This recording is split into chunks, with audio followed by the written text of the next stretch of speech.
I think we should have been in on that class, Joseph. I feel like I should have been. Yeah, she is great. I can attest Yes. to that. She does some wonderful stuff. She's always baking sourdough. Now she's Sourdough. making buns. Got to come in and bake for us, Kelly. Yeah, we missed out, but looked really, really good. Could use something warm like that tonight as temperatures drop down, maybe a nice meal, something cozy to keep you nice and comfortable because it does get a little crisp as we get to the late hours, but we're hanging on to a little bit of sunlight here as we get that sunset really taking over and finishing, but we can still see a little bit of orange there coming out of Vancouver. Notice that the sky is just clear, maybe a couple clouds out there. That's about it. McMinnville looking over the Coast Range. What a lovely scene. Lincoln City about the same. I've seen some folks out there really capturing what was left of the sunset. If you missed out on it, go to my social media page, and I did post a photo of the sunset at Lincoln City about, maybe 20 minutes ago. And then there's Mount Hood Meadows where we have plenty of snow up there, and folks are finally getting up there and doing some skiing. I know that at Timberline, and we're going to get going there at Mount Hood Meadows sooner rather than later as well.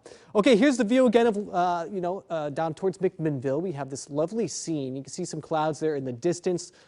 Yeah, right over the Coast Range, but that's about it. It is practically clear, which means we're going to be getting pretty cold as we head into tonight. Those temperatures will drop down to near freezing, some below freezing. It's kind of the same old story of what we had going on for most of the week, which means the early morning hours, if you're one that likes to get out early, maybe go for a walk or a jog, it's going to be a bit crisp out there. So maybe plan on that. Okay, we're trending dry and pretty close to average, at least for the first part of the new work week, although maybe a little bit cooler once we get closer to about Friday or Saturday or next weekend. And I think there's going to be some breezy moments as if that connects with the overnight hours. And in the morning, we'll have a bit of a wind chill out there as well. Satellite and radar showing that disturbance that moved through yesterday, and really that brought in some crummy weather, right? Well, that is now settled down to the south and to the east. Eventually, it's going to be out of here. Another weak disturbance is going to develop off the coast, and that might clip parts of southwest Oregon. But for the most part, around here, we should be dry, and it's going to be just really nice fall weather. I'll show you the weather pattern here. Here's that disturbance as we look at it in a different way. That's going to be pushing down to the southeast. Here's what I was talking about right there. That's going to be a little weak disturbance that does settle down to the south as we go over the next day or two.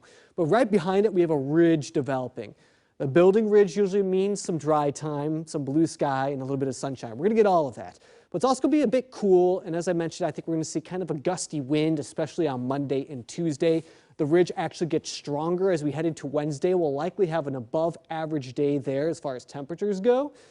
And then we have another little weak disturbance try to clip on through on Thursday, which may bring in some snowflakes for the mountains, and that's about it. I don't think it's going to be that much of disturbance for us. Okay, wind gust forecast. I'll show you. As we go through our Sunday, it gets to about maybe 10, 11, 12 miles per hour, 15, something like that. But then we get into Monday, and then we start to see that east breeze take on over. Here's in the early morning hours. We already start to see about lower 20s there from areas like Happy Valley extending to the east into the gorge, eventually reaching downtown there. So I think by the time we get to the afternoon hours, it's going to be kind of gusty on Monday, but it will be dry. It will be sunny. It'll kind of feel like Thursday or Wednesday of last week.